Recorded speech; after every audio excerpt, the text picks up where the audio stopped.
અમદાવાદમાં પ્લેન દુર્ઘટનાનો મામલો દુર્ઘટનાનો video ઉતારનારને police લઈ ગઈ. પોલીસ આર્યનને પૂછપરછ માટે લઈ ગઈ છે. દુર્ઘટનાનો વિડીયો આખી દુનિયામાં વાયરલ થયો છે. શહેરના મેઘાણીનગર વિસ્તારમાં રહેતા આર્યન નામના સગીરે આ વિડીયો ઉતાર્યો હતો. ગ્રાઉન્ડ ઝીરો પર ન્યૂઝ 18ના સંવાદદાતા પહોંચ્યા છે. 10થી વધુ સંવાદદાતાઓ જાણકારી આપી રહ્યા છે કે આખરે કેવા પ્રકારની સ્થિતિ અત્યારે છે. ન્યૂઝ 18 ગુજરાતી પર પડેપડની માહિતી આપ જુઓ.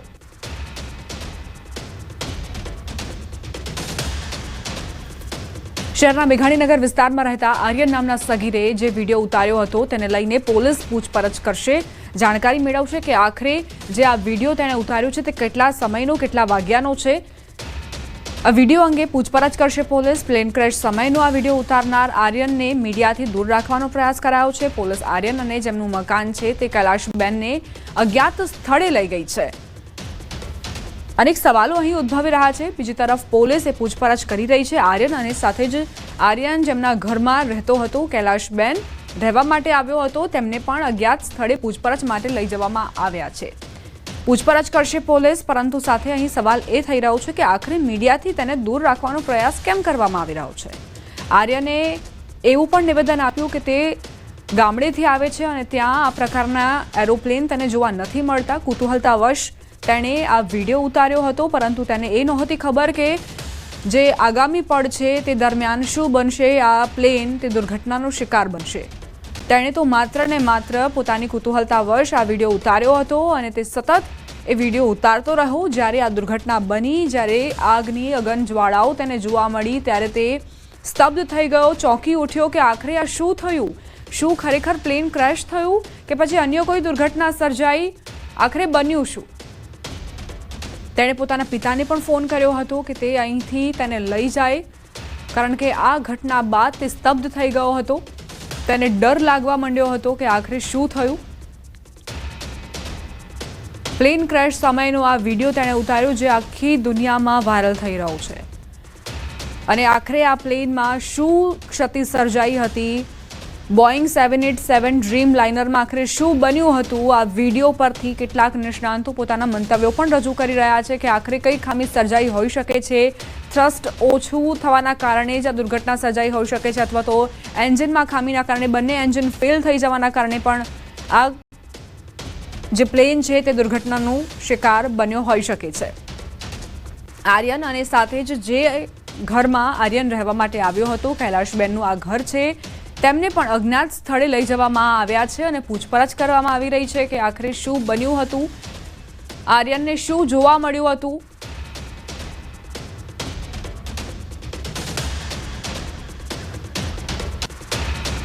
અમદાવાદમાં થયેલી પ્લેન દુર્ઘટનાનો મામલો, દુર્ઘટનાનો વિડીયો આખી દુનિયામાં વાયરલ થયો છે. શહેરના મેઘાણીનગર વિસ્તારમાં રહેતા આર્યન નામના સગીરે આ વિડીયો ઉતાર્યો હતો. તેણે કહ્યું કે હું ગામડે રહું છું, ત્યાં મેં ક્યારેય પણ પ્લેન નહોતું જોયું. उत्सुकता હતી જેના વશ થઈને પ્લેન ઉડતું હતું અને મેં તેનો વીડિયો ઉતાર્યો. अहमदाबाद में जो प्लेन दुर्घटना का जो हादसा हुआ है और वो जो प्लेन क्रैश हुआ था उसका एक वीडियो भी वायरल हुआ है. और जो वीडियो वायरल हुआ है वो एक बच्चे आर्यन ने वो वीडियो लिया था. वो आर्यन हमारे साथ है. पूरी दुनिया में ये वीडियो वायरल हुआ है. आर्यन हमारे साथ है. आर्यन, जब तुम वीडियो बना रहे थे, जब ये प्लेन क्रैश हुआ, उस प्लेन का वीडियो आपने बनाया था, क्या बनाया था? मैं गांव में रहता हूँ, इसलिए मेरे गांव से पास से विमान जाता नहीं, इसलिए मेरे कभी देखा नहीं था. इसलिए पहली बार ही अहमदाबाद आया था और अहमदाबाद से पास से विमान जा रहा था तो मैंने लगा वीडियो उतार दूँ, मेरे दोस्त को दिखाऊंगा ऐसा करके वीडियो उतारा था. प्लेन ऐसे ऐसे करके जा रहा था और वहाँ मैं कर रहा था कि वहाँ एयरपोर्ट है तो लैंडिंग कर रहा है, ऐसा मैंने लगा. वहाँ जाके ब्लास्ट हो गया. मैंने सोचा भी नहीं था. अरबा, जो आप यहाँ पे आते हो, ये आपने देखा कि प्लेन यहाँ से जा रहा है तो आपने ये वीडियो बनाने का सोचा? हाँ. क्या दिमाग में क्या आया था कि ये क्या हो गया और मैं घबरा गया था. ये प्लेन जब टूट गया तो वो क्या फिर आपने क्या किया, ये वीडियो बना? मैंने मेरे बहन को बताया ये क्या हुआ है. उसने मुझे बताया दिया, डर गया था वो बहुत। फिर क्या बताया था आपको आर्यन ने? वो डर गया था, उसे कहा घर जाना है मुझे डर लग रहा है।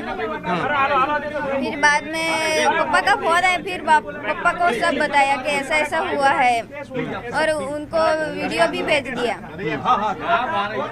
तो ये थे आर्यन और उसके बहन, जो आर्यन ने जो वीडियो बनाया था जो पूरी दुनिया में वायरल हुआ है, और वो कहीं ना कहीं उसकी बहन को भी बताया, उसके पिता को भी बताया कि ये जो हादसा हो गया है, ये प्लेन जो उड़ रहा था वो क्रैश हो गया है, और ये वीडियो पूरी दुनिया में अभी वायरल हो चुका है। और जो बच्चा था, जो आर्यन, उसने ये वीडियो लिया था और उसने भी ये पूरी कहानी जो प्लेन क्रैश की है वो भी उसने चितार वो कैमरे के साथ रखा है। कैमरा पर्सन हिरेन शाह के साथ संजय टाक, न्यूज़ 18 नेटवर्क, अहमदाबाद।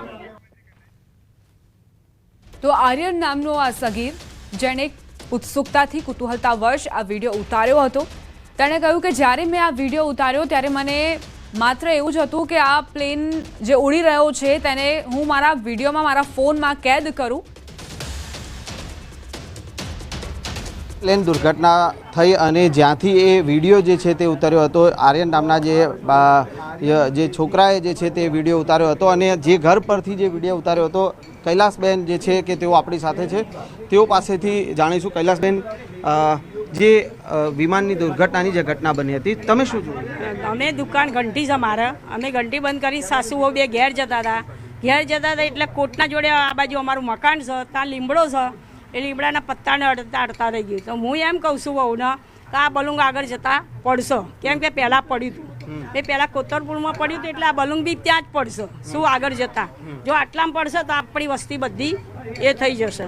અમે ઘેર જઈને 2 જ કર્યા મોંમાં નાખ્યા છે અને તરત જ ખબર પડી કે બલુંગ હળગ્યું એકદમ, અને ધૂણા વાદળ તો દેખાય જ નહીં। શું કોતરપુરમાં થયું ને તારે ઘાસ વાળતા હતા અમે એરપોર્ટમાં, મને 70 વર્ષ થયા, તારે હરાજી થતી હતી ઘાસની, અને બલુંગમાં ગાયો આવતી ને એનું સાણ અંદર બલુંગમાં જઈને અમે વેણીને સાફ કરીને બલુંગ આપતા હતા। શું બિલ્ડિંગના કાચ સાફ કરવા અમે જતા હતા, મારી પરિસ્થિતિ ખરાબ હતી એ વખતે, મજૂરી કરતા હતા અમે। શું તારે બલુંગ પડ્યું ને અમે છેલ્લા પૂર્ણ એરપોર્ટનો છે ને ત્યાં કણે 4 વાળતા હતા, રણોઈ સાફ કરતા હતા, દાંતેરું નાખી અને અમે દોડ્યા જો, તારે એક વ્યક્તિ જ બચ્યો। આ વખતે જે ઘટના બની એમાં પણ એક જ વ્યક્તિ બચ્યો? હા, અને એ વખતે એક જ વ્યક્તિ બચેલો।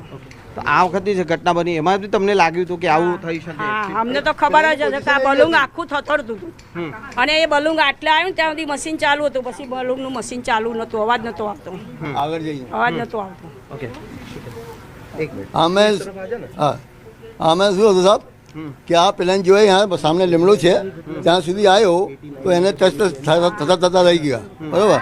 પછી આગળ આવીને જો સમજે જોયો તો પ્લેન જો આમ થતો હતો, આમ થતો હતો, બરાબર।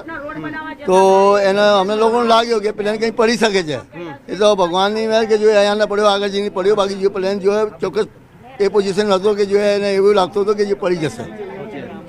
તમારું નામ શું છે? હા, નામ મહેશભાઈ। આ તમારું જ મકાન છે? નહીં, આ સામેવાળું મકાન મારું છે, સિવિલ દેખાય છે ને એ મકાન અમારું છે। તો સ્થાનિક લોકો જે છે કે તેઓએ આ જે ઘટના બની હતી તેનો ચિતાર વર્ણવ્યો કે જે દુર્ઘટના સર્જાઈ, અને એ સમયે જ્યારે પ્લેનની સ્થિતિ જોઈને જ તેઓને અંદાજ આવી ગયો હતો કે આ પ્લેન ક્રેશ થઈ શકે છે, અને જેનો વિડીયો જે છે અત્યારે જે વાયરલ થયો છે એ વિડીયો પણ જે છે તે અહીંયા યુવક જે છે આર્યન નામનો જે બાળક છે તેણે ઉતારેલો છે। કેમેરામેન હિરેન શાહ સાથે સંજય ટાંક, ન્યૂઝ 18 ગુજરાતી, અમદાવાદ। અમદાવાદ શહેરમાં બનેલી પ્લેન દુર્ઘટનાના મામલે તપાસ થઈ। જે મકાન પરથી દુર્ઘટનાનો વિડીયો કેપ્ચર થયો ત્યાં ન્યૂઝ 18 ગુજરાતીની ટીમ પહોંચી। મકાનના ધાબા પરથી એરપોર્ટ અને રનવે પરથી પ્લેન ઉડ્યું અને કેવી રીતે ગણતરીની મિનિટમાં પ્લેન ક્રેશ થયું તેની માહિતી મેળવી। અમદાવાદમાં થયેલ પ્લેન દુર્ઘટના જે છે કે તે સૌને હચમચાવી દીધા છે, અને એ દુર્ઘટના જ્યાં સર્જાઈ હતી અને જ્યાંથી એ દુર્ઘટનાનો વિડીયો જે એક વાયરલ થયો છે, એ વિડીયો ક્યાંથી બન્યો તો હાલ એ જગ્યાએ મેઘાણીનગર વિસ્તાર જે છે અને તેનું આ એક મકાન છે, ત્યાંથી હું આપને દર્શાવવાનો પ્રયાસ કરીશ કે હાલ આપ જે જોઈ શકો છો કે એરપોર્ટ અહીંયાથી જે સાફ જોવા મળી રહ્યું છે, અને એરપોર્ટ પર જે પ્લેન જે છે તે અત્યારે જે ટેક ઓફ થઈ અને આ જ રીતે જે એર ઇન્ડિયાનું પ્લેન જે છે આ રીતે 1:30 વાગે એ ગુરુવારે 1:30 વાગે ટેક ઓફ થયું હતું લંડન જવા માટે અને એ બાદ જે છે એ પ્લેન સીધું આ જ પ્રકારે ઉડી અને જઈ રહ્યો હતો અને એકાએક જે છે તે એ પ્લેન જે છે તે તૂટી પડ્યો હતો. એ વિડીયો જે છે તે અહીંયા ના એક બાળક જે છે આર્યન તેણે એ વિડીયો તેના મોબાઈલમાં કેપ્ચર કર્યો હતો અને તેને પણ ખ્યાલ નહોતો કે ક્યાંક ને ક્યાંક આ વિડીયો જે છે તેમાં એ પ્લેન ક્રેશ થતો એમાં પણ એ દેખાઈ જશે અને આ વિડીયો વાયરલ થઈ જશે. બીજા હું દ્રશ્ય આપને બતાવીશ કે એ પ્લેન જ્યારે અહીંયાથી ટેક ઓફ થઈ અને જે આગળ જઈ રહ્યું હતું પરંતુ એકાએક જે છે એ પ્લેન જે છે એ ટેક ઓફ થઈને નીચે આવી ગયું ને હાલ આપ જે એ બળેલા જે બિલ્ડિંગ જે દ્રશ્ય જોઈ રહ્યા છો એ જગ્યાએ એ પ્લેન જે છે તે ક્રેશ થઈ ગયું. તો એ આખું ચિતાર જે છે તે એક વિડીયોમાં કેદ થઈ ગયો અને એ વિડીયો જે છે તે અત્યારે વાયરલ થઈ રહ્યો છે અને એ વિડીયો જે છે તે દુનિયાભરના લોકો જે છે તે નિહાળી રહ્યા છે કે અમદાવાદમાં જે આ પ્લેન દુર્ઘટના જે થઈ એ વિડીયો જે છે તે અત્યારે વાયરલ જોવા મળી રહ્યો છે. કેમેરામેન હિરેન શાહ સાથે Sanjay Tank, news 18 Gujarati, Ahmedabad. Ahmedabad plane crash મામલે બીજે મેડિકલ કોલેજ રસોઈ બનાવતા રસોઈયા અને કર્મચારીઓ સાથે ન્યૂઝ 18 ગુજરાતીના સંવાદદાતાએ વાતચીત કરી. ઘટના સમયે તેઓ રસોઈ બનાવવાની કામગીરી કરી રહ્યા હતા. તે સમયે ઘટના બની, તેમાં તેઓ ઈજાગ્રસ્ત થયા હતા. હાલ તેમને હોસ્પિટલમાંથી રજા આપવામાં આવી છે. પ્લેન ક્રેશ થયું અને એમાં 270થી પણ વધારે લોકોએ જીવ ગુમાવ્યો છે, પરંતુ જીવના જોખમે જે લોકો બચી ગયા છે તેમાંના આ બંને બહેનો જે હોસ્ટેલ ઉપર જ્યાં વિમાન જે ક્રેશ થયું છે ત્યાં બંને બહેનો કામ કરતા હતા. રેખાબેન છે, મીનાબેન છે, આ બંને બહેનો ત્યાં રસોઈ બનાવવાનું કામ કરતા હતા અને તેમને પણ ઈજા થઈ છે. તેઓ પણ જીવના જોખમે બચી ગયા છે. તેમની સાથે વાત કરીશું કે આ સમગ્ર ઘટના કેવી રીતે ઘટી હતી, તેઓ ક્યાં હતા, શું કરતા હતા અને કેવી રીતે તેઓએ જીવ બચાવીને આવ્યા છે અને તેમને ક્યાં ક્યાં ભાગે ઈજા થઈ છે. આ જે ઘટના બની, કેટલા વાગ્યા હતા, શું થયું હતું, તમે ક્યાં હતા અને તમે પણ દાઝી ગયા છો? હા, આ ઘટના બની ને એ વખતે અમે ઉપર રસોઈ જ બનાવતા હતા. એ 1:40 થયું હતું એ વખતે અને મેડિકલના જે સ્ટુડન્ટ હોય ને ફર્સ્ટ યરવાળા એ લોકોને 1:30 વાગ્યાનો જમવાનો ટાઈમ હોય છે. કોલેજથી છૂટે એટલે જમવા આવતા હોય છે. એ વખતે અમે રોટલી જ બનાવતા હતા. એ વખતે ઉપર લગભગ 30-40 છોકરાઓ હતા અને જેવા છોકરાઓ હજી તો થાળી લઈને બહાર બેન્ચીસ ઉપર જ જાય છે એવો જ વિમાનનો લઈને ધડાકો થયો.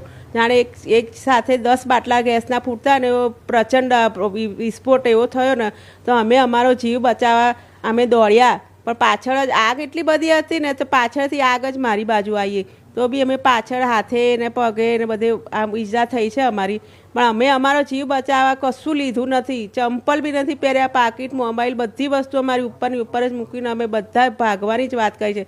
પણ એટલો પ્રચંડ હતો ને ઉપર અંધારું છવાઈ ગયું હતું, કશું દેખાતું જ નહોતું અને શ્વાસ લેવામાં ગૂંગળામણ થતી હતી. અમે શ્વાસ બી કેવી રીતે લઈ નીચે ઉતરીએ તો બી અમે અમારો જીવ બચાવવા જે દિશા અમને દેખાય એ બાજુ અમે આમ ભાગીને થોડા નીચે ઉતર્યા, દાદરાઓ સુધી તો ઉતર્યા. પણ આગળ દાદરા આગળ જ એવું હતું ને કે ધાબાનો આખો સ્કેપ પડી ગયો હતો. એમાં નીચે જે સ્ટુડન્ટો જે જમીન નીચે ઉતરતા હશે ને એ બધા એની નીચે દબાઈ ગયા અને એક સ્ટુડન્ટ તો અમે ઉપર એવો જોયો છે ને કે જે જમીન અને બીજી વાર જમવા અંદર ગયો લેવા, એ જમીન હજી લેવા અંદર જ જાય છે ત્યાં તે આખો આગના લપેટમાં આવીને ભરતું થઈને તાનો ત્યાં જ પડી ગયો. હાથમાં બી આમને આમ જ ચમચીને એ છોકરો તાનો ત્યાં જ ભરતું થઈને પડી ગયો. એ PMT છોકરો હતો એટલે કશી બહાર આવવાનો કોઈ સ્કોપ જ નહોતો. આ ઘટનામાં કેટલા ગભરાઈ ગયા હતા, કેવી રીતે બહાર નીકળ્યા અને આજે આ બધું સાંભળો છો, શું લાગે, શું માનો છો? આ બધું અમને એમ લાગે છે કે અમને જીવના જોખમે અમને નવું જીવન મળ્યું હોય ને એવું લાગે છે. એ વખતે અમે એટલા ગભરાયેલા હતા ને અમને જે બી દેખાયું ને એ અમે જોઈને અને અમારી ભાગવાની જ કોશિશ કરી છે અમે અમારી રીતે કે ભાઈ હવે અમે બધા એમ જ કરી કે ભાગો જ ભાગો એવી રીતે અમે ભાગવાની જ કોશિશ કરી છે. કશું કોઈ એકબીજાનું વિચારવા રહ્યા જ નથી, પોતપોતાનો જીવ બચાવવા જ દોડ્યા છે. અમે કહીએ છીએ ને અમે કોઈ વસ્તુ અમારી એક્ટિવા, ચાવી, પાકીટ, મોબાઈલ બધું અમે ઉપર મૂકીને જ નીચે ભાગી ગયા છે. તમે ત્યારે ક્યાં હતા અને તમે કેવી રીતે બચી ગયા? અમે રોટલી જ કરતા હતા. હું રોટલી કરતી હતી અને જુનિયરો ખાતા હતા. મેં પેલા જુનિયરને કીધું ભાઈ તું બોલાય પેલાને, હા કે માસી આવે છે. છોકરાઓને અમારે ટેવ એવી કોઈ બધા છોકરા જમવા આવે એટલે અમને માસી જય શ્રી કૃષ્ણ, કેમ છો, મજામાં છો, એવું અમને પૂછો. અને અમે કહીએ જય શ્રી કૃષ્ણ બધા જ. અમે એ જ ભગવાને અમને બચાયા. અમે કેવી રીતે બહાર નીકળ્યા, આગ સીધી અમારા ઉપર જ આવી જઈ હતી. અમે કેવી રીતે બહાર નીકળ્યા એ જ અમને ખબર નહીં. ધુમાડો એટલો બધો સવાયેલો હતો ને, અને કોઈ શું દેખાતું નહોતું. આખી સીડી ઊંધી આવીને તો માડ સીડી આવી. આમ મોઢામાંથી બોલાય નહીં, શ્વાસ નહોતો લેવાતો, રોંધામણ થઈ ગઈ હતી. એક છોકરો અંદર મને બચે, મેં કીધું મને હાથ પકડતો, હાથ પણ ના પકડ્યો મારો એને. અને બીજા છોકરાએ મને હાથ પકડ્યો, થોડો સીડી ઊંધી મને લઈ ગયો અને એ સીડીની દિવાલ પડી ગઈ. એ જો ના નીકળી હોત, અમે મારા પાછળ એક બેન હતા, એ અમે બે ના નીકળ્યા હોત તો ત્યાં જ મરી જાત અમે. ખબર જ નહીં. પછી તો કેવી રીતે અમે નીચે ઉતર્યા એમને ખબર નહીં. અને સીધા નીચે ઉતરી હું તો ગભરાઈ ગયેલી, રડતી હતી બહુ. છોકરાઓ મને લઈ ગયા રૂમે કે માસી ચલો રૂમે, કે ત્યાં રૂમે ગયા અમે. આજે આ દ્રશ્ય આંખ ઉપરથી ખસતું નથી, એવું ખસતું નથી. એકનું એક યાદ આવે છે. ઘરવાળા બધા કે તું મગજમાં ના લઈશ કે ગોળી થઈ જાય, પણ ભૂલાતું જ નથી. એ નજરે જોયેલું બધું યાદ આવે છે. નજર સામે થયું ને બહુ જ યાદ આવે છે. છોકરાઓના બધાના ફોન આવી જાય. છોકરાઓ કે માસી ચિંતા ના કરશો, કે તમે મગજમાં લેશો નહીં, કે તમને કઈ થશે, તમારા ઘરવાળા બધા શું કરશે. મારા તો બધા મારા આડોશી પાડોશી બધા કે તું મરી ગઈ હોત તો કે તારો ઘરવાળો બધો ભાગી પડત, કે તારા ઉપર તારું ઘર કે તું છે ને તો મારું ઘર મેં બધું સંભાળી લીધું હતું. મારું ઘર, મારા છોકરા હજુ મારા એક તો પરણાયો છે, એક બાકી શકું વારો છે, કે મારે એને પરણાવવાનો બાકી હતો હજુ તો, કે તારું મારા ઘરનું શું થાત કહેશો. ઘરવાળો બધો મારી છોકરીઓ, મારા મોટા ભાઈની દીકરીઓ છે, મારી છોકરી મેં મોટી કરી છે. નવું જીવન આવ્યું મારું. 3 દિવસથી મારી છોકરીઓને જમાઈ તો ઘરેથી જ્યાં નહીં મારે, કે ના કે માસી તું ચિંતા ના કરે, કે તું બેહી રહે, કે એક બાજુ કે અમે તું મને બેઠી છે ને તો બધું છે, કે મારે કશું જોતું નહીં, કે હવે બહુ કર્યું કે કામ તે, કે તને ભગવાને બેહાડી દીધી, કે હવે આ તું તારા નવા જીવનમાં તું આવી જઈ. કે આ જે લોકોના સમાચાર સાંભળો છો કેટલો આઘાત લાગે છે? બહુ આઘાત લાગે છે. જોઈએ છે, સાંભળીએ છે, બહુ જ આઘાત લાગે છે. કે અમે તો બધું જોઈને આવ્યા ને તો અમે કેવી રીતે આવ્યા બારે જ અમારું ભગવાનને અમને જીવન આલી નવું. એવું લાગે છે કે મોતને ધક્કો દીધો, મોતના મુખમાંથી બહાર નીકળી ગયા છે. પણ આ જે બિચારા પ્લેનમાં બેઠા હશે એમને બી ખુદને બી નહીં ખબર હોય કે અમે 2 મિનિટમાં આગળ જઈને અમારું મૃત્યુ થઈ જશે, કે અમેના સ્વજનોને બી એમ અમને એટલો આઘાત લાગે છે કે બિચારા કેટલા હશે લંડન જેવા પ્લેનમાં બેઠા હશે પોતા પરિવાર અંગાથી. આજે હજી તો 3 સેકન્ડમાં આખું પ્લેન ક્રેશ થઈ ગયું. તો અમને આમ એટલો આઘાત લાગે છે, તો એમના પરિવારને તો કેટલો લાગતો હશે. ને અમને અમારા છોકરાઓને અમે જે જોયું છે ને એ અમારો હજી સુધી અમને આમ આંખમાં આગળથી કશું જતું નથી. એના આંખની આગળથી એ દ્રશ્યો હજુ પણ ભૂલાતા નથી, ભૂસાતા નથી. આ બંને બહેનો મીનાબેન અને રેખાબેનનું કહેવું છે કે જાણે મોતને હાથ તાળી દઈને આવ્યા હોય તે પ્રકારની વાત તેમના મુખેથી સાંભળવા મળી રહી છે. અને આ વાત યાદ કરતા તેમની આંખમાંથી આંસુ સરી પડે છે.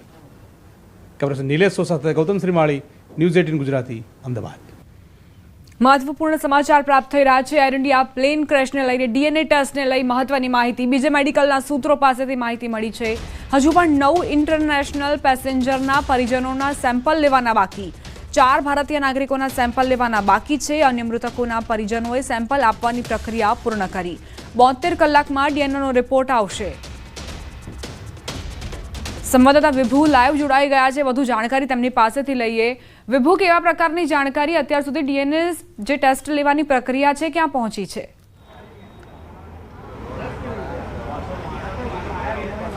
દીપા, ડીએનએ જે સેમ્પલ છે મેચ કરવાના છે, ડીએનએ કરવાનો છે, તેની કામગીરી છે તે શરૂ કરી દેવામાં આવી છે. અત્યાર સુધીમાં 265 જેટલા સેમ્પલો છે તે લેવાઈ ચૂક્યા છે. પરંતુ 10થી વધારે લોકોના હજી મિસિંગ છે સેમ્પલ લેવાના.